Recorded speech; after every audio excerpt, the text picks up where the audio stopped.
Hi guys, welcome back to my room. For today's video, I figured that we could do something that every girl group does enjoy. I mean, it's nothing new for us girls to talk about love problems with each other.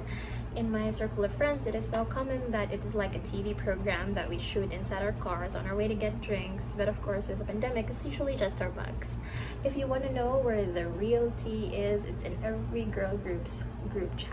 Something that we talked about this week that really made an impression on me was when one of my girlfriends asked us if she should get back with her ex. And I know it's a very common dilemma among girls. A little backstory: they were on and off long distance relationship, and they usually would argue because of her not trusting him because of some cheating history, which she strongly believes and he equally strongly denies.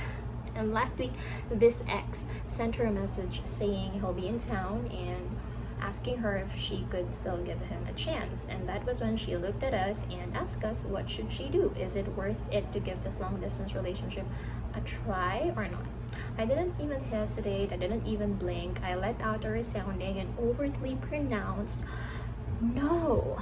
As if I have to explain, here are my reasons why. Number one, because an ex is an ex for a reason. Why would you want to get back with somebody you've already broken up with? And it doesn't matter who broke up with whom. The point is that for whatever reason, you guys have already broken up.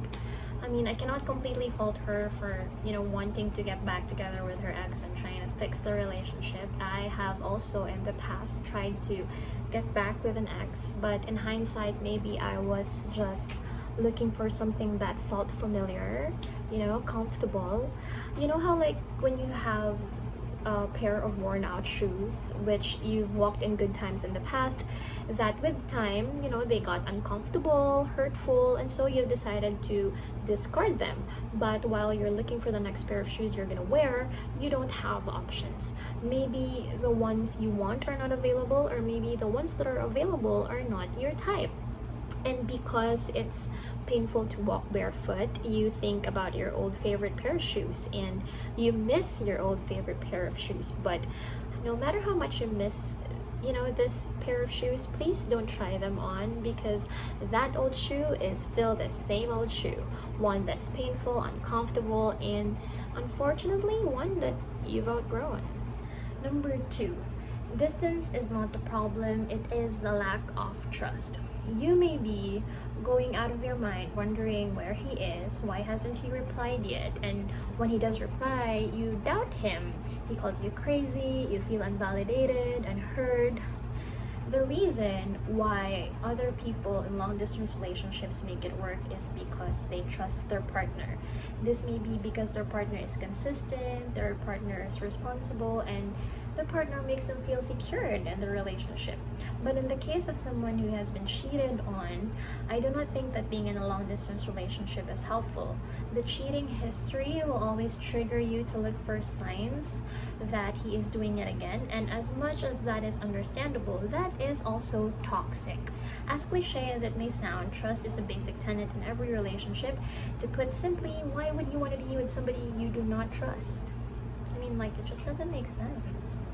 My number three reason is that cheating is a deal breaker, you guys. This is a grave offense. The person who cheated on you does not respect you, because even though he knew that it is something that will destroy you, he did it anyway. Cheating is a multifaceted offense, as it warrants dishonesty, disrespect, basically breaching every single commitment in a relationship. Both parts of cheating are damaging. While cheating, you were either unaware or played like a fool, or suspicious, filled with gut feels. Both ways are just as disheartening as the other. The aftermath is also equally painful. I mean, you blame yourself, thinking something must have been wrong with you. Then, of course, there's also anger, but for most parts, pain. In my past relationships, I have gone back with an ex who cheated on me, thinking that we could move past it, that the love we had for each other was bigger than the offense. But I apparently was not.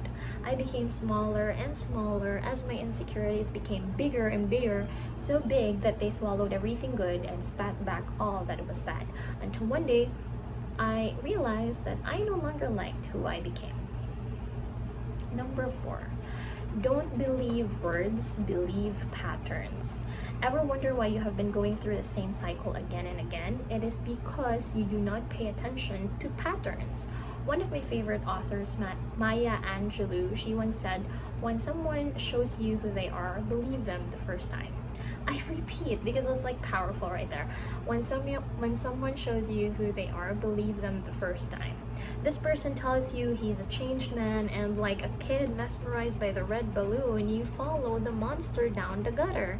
I mean, just because he says all the right words does not make him the right man. Some guys are really, really good in pretending, and in this case, sounding like the good guy. You have to be wise enough to not give him a chance every time he asks for one.